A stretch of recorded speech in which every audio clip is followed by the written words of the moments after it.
Fox News Alert, Ilhan Omar missed Tuesday's deadline for Minnesota Republicans to turn over documents in the Minnesota Feeding Our Futures fraud scandal. Democrats blocked an effort to subpoena the Congresswoman, all as we learn that Omar's name came up 6 times in the case against Amy Bach, the founder of Feeding Our Future.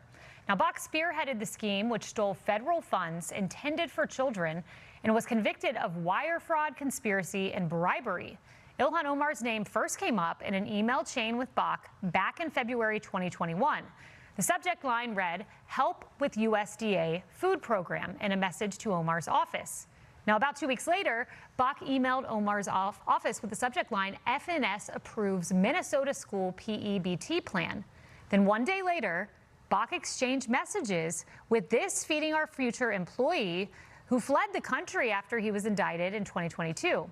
The subject line of their emails was Ilhan's office, and the emails kept flowing after that. In March, Bach emailed Omar's office again about the state's school food program.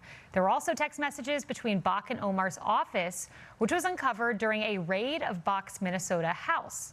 Now, while we know Omar's office was communicating with a now convicted fraudster, we don't know the contents of those messages or if Omar herself engaged in any wrongdoing. In a jailhouse interview with Fox, this is how Bach described those conversations. Did you have any conversations with Ilhan Omar that make you kind of think twice now? I've never actually spoken to her. I had spoken to members of her office.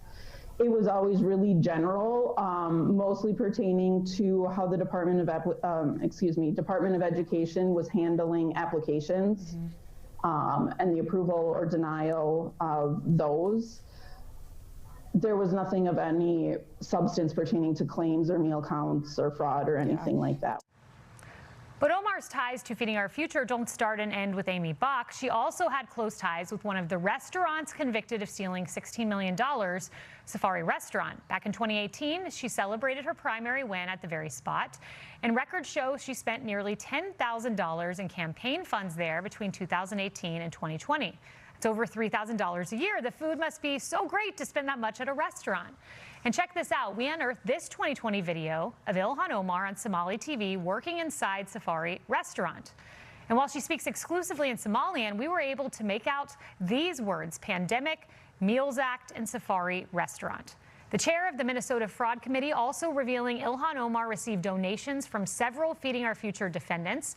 And that last name on the list right there, that's a former staffer for Omar who pled guilty to fraud. Here to react, Minnesota whistleblower David.